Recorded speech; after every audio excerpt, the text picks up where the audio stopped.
Le haricot vert tient ses origines d'une graine venue d'Amérique centrale où elle est consommée depuis des milliers d'années. En Afrique, pour bien se comporter et mûrir comme il le faut, le haricot vert bénéficie sur la côte est d'un écosystème idéal. Climat que l'on retrouve dans certaines zones tropicales quand les températures sont en baisse. C'est le cas du haricot vert du Sénégal qui se cultive entre les mois de novembre et d'avril avant de laisser la place à d'autres spéculations. Le haricot vert du Sénégal tient sa réputation de sa texture, de sa forme, de sa couleur et de son goût recherché. Le Sénégal fait partie du cercle privilégié des pays exportateurs de haricots verts. Sur ces terres, dans les régions ouest et nord-ouest, le haricot vert trouve les conditions idéales pour s'épanouir et offrir à ses exploitants les meilleurs rendements.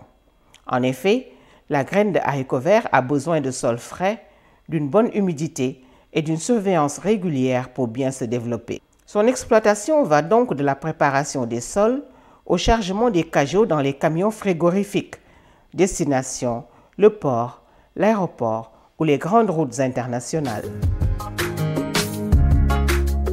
Arrivé au plus tard 5 jours après la récolte, toujours frais et prêt pour se présenter dans les étals et dans les assiettes, surtout en Europe. La variété la plus cultivée ici est la Bobi, plus ronde, très appréciée sur les marchés de destination. Cependant, il y a la variété la plus fine, elle aussi très demandée, qui se développe sur nos terres. En effet, la qualité du haricot vert à la fin du processus dépend du travail méthodique que les ouvriers agricoles accompliront au fil des semaines. Avant de se poser délicatement dans les assiettes, le haricot vert du Sénégal a suivi un itinéraire rigoureux. Mamadou Seck, chef d'exploitation, évoque ces différentes étapes. Il y a d'abord le labour profond, il y a le discas, il y a le retrovateur, il y a le semis. Et maintenant, on met les gaines pour l'irrigation. C'est ça les opérations culturelles qu'on fait avant, au début de la campagne. L'haricot vert, c'est notre produit phare pour l'exportation. On débute la campagne au mois d'octobre et on termine au mois de fin avril. Les préparatifs permettent ainsi à la terre de se prêter au labour qui consiste à la retourner, l'affiner, l'humidifier et à la rendre apte à recevoir la bonne graine. Dans ces vastes surfaces, l'utilisation de l'eau se fait de façon rationnelle parce que ici, l'eau est considérée comme une denrée fort précieuse. D'ailleurs, ce sont surtout des forages creusés à même les exploitations qui assurent l'alimentation en eau et permettent d'arroser correctement les plants en évitant tout gaspillage.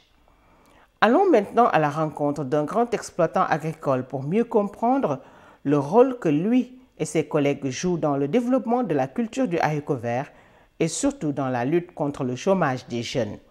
Serigne Cheikh Awa Balla Mbacké a connu toutes les étapes de la culture de ce légume d'exception au Sénégal et se plaît à nous raconter son histoire. C'est en 1996 que j'ai commencé à utiliser le système d'arrosage dit goutte à goutte.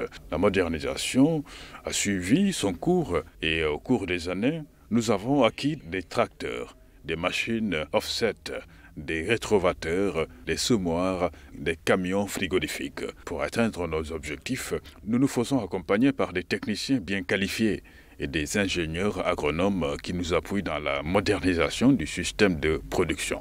Cela nous a permis d'investir le secteur de l'exportation et d'y réussir. Aujourd'hui, grâce à ces efforts fournis depuis des années, nous sommes fiers d'avoir pu obtenir la certification globale GAB. Les producteurs de haricots verts sont de grands utilisateurs de main-d'œuvre. Tout au long du processus, des hommes et des femmes sont dans les champs, qui pour le désherbage, qui pour la surveillance des gaines d'arrosage ou encore pour la récolte quand la plante est arrivée à maturation. Dans les zones où elle prospère, la culture du haricot vert permet de faire face à la précarité qui règne dans certaines localités du pays. Les ouvriers agricoles et surtout les ouvrières qui s'activent dans les champs y trouvent largement leur compte. Ils trouvent aussi du travail au moins une bonne moitié de l'année et sont payés à la semaine ou à la quinzaine. Le haricot vert pousse rapidement. En effet, seulement 8 jours après les premiers semis, apparaissent les premières pousses comme par miracle et déjà, on commence à enlever les mauvaises herbes. Dans les différentes plantations, les plantes sont protégées par des filets pour certaines ou par des plantations de maïs qui servent de brise-vent pour une meilleure sécurité de la floraison. Tout comme d'autres spéculations, le haricot vert est une denrée qui est exportée surtout en Europe par les producteurs locaux et leurs partenaires qui les appuient dans la mise en œuvre de la filière malgré les contre-coups causés par la pandémie de la COVID-19. Oumar Sow, producteur et exportateur, fier de son travail et de ses rendements. Aujourd'hui, nous avons l'avantage d'avoir le Fertiplex et d'avoir aussi la Fondation Origine Sénégal qui nous assiste au niveau des centres de conditionnement. Comme vous avez vu, depuis un certain moment, il y a un changement qui est réel au niveau de la Fondation Origine Sénégal.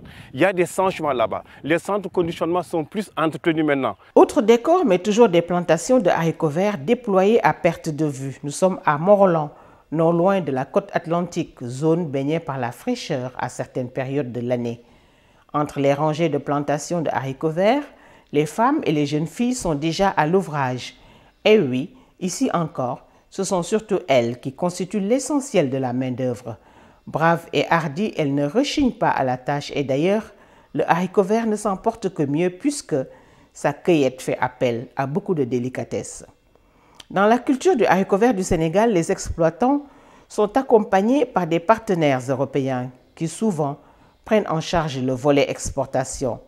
Massimo fait partie de ce groupe qui privilégie les échanges de connaissances. Il est sur tous les fronts, mais apprécie à sa juste valeur le légume et ne manque pas de faire son éloge. Lui qui est dans la filière depuis des décennies en Europe, puis aujourd'hui en Afrique. Confirmation de Amadou Diallo, producteur et partenaire de Massimo. Il est également exportateur de haricots verts.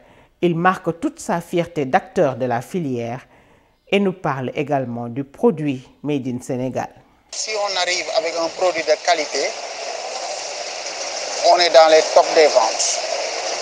Pourquoi? Parce que non seulement on a la qualité, on a aussi le goût. Le goût du haricot, il est différent des autres origines. Et en plus, il a un bon comportement en termes de conservation aussi. Il faut dire que l'internationalisation des entreprises est devenue, par ailleurs, un phénomène irréversible. Et la mondialisation est une de ces facettes qui touche profondément les exportations et particulièrement celle du haricot vert du Sénégal. Justement, quel est le rôle de la Fondation Origine Sénégal dans le développement de l'exportation du haricot vert du Sénégal et son degré d'insertion au sein du marché européen des fruits et légumes? Son administrateur général, Pape Amadou Sidibé, nous explique. Et la Fondation Origine Sénégal travaille en appui pour permettre à ces acteurs-là de s'insérer valablement dans un marché de plus en plus exigeant et compétitif. La Fondation Origine Sénégal Fruits et Légumes mène un travail très intense au niveau de la formation, de la communication et de l'information, mais aussi un travail d'accompagnement sur le terrain et enfin par la mise à disposition d'unités de traitement et de conservation des produits frais de fruits et légumes, du haricot vert en particulier. Vous savez, le contexte de pandémie Covid-19 a défini une autre manière dont les personnes consomment les aliments. Et cette nouvelle façon de consommation peut être déclinée en opportunité, en ce sens que les gens sont plus regardants à la sécurité, à la santé et à la transparence des chaînes de valeur. Le haricot vert est un membre éminent de la famille des légumineuses et riche en protéines. Son nom scientifique est le Phaseolus vulgaris. Son ancêtre lointain n'est autre qu'une liane tropicale. Son exportation est basée sur des normes internationales strictes. De la préparation des sols à la récolte du haricot vert, tout est fait pour le respect de ces normes.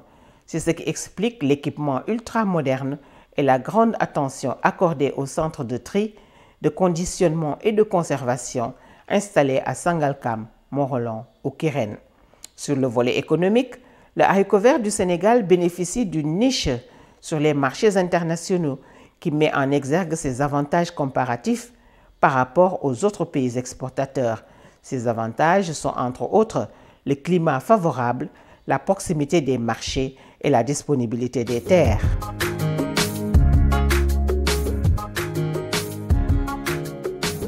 Le haricot vert, au fil des siècles, a connu plusieurs méthodes de consommation.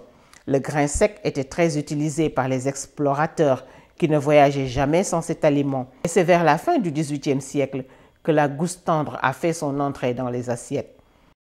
Dans les grands restaurants, le haricot vert est très demandé et sa préparation est facile. Il peut être apprêté en accompagnement, par exemple. Une assiette de haricots bien préparée conviendrait parfaitement aux plus fins gourmets. Elle sera simplement agrémentée de légumes frais qui feront le plaisir de plus d'un. La spéculation réussie du haricot vert permet de contribuer à une vraie rentrée de devises et à renforcer l'équilibre de la balance commerciale du Sénégal. C'est aussi le garant d'un partenariat gagnant-gagnant.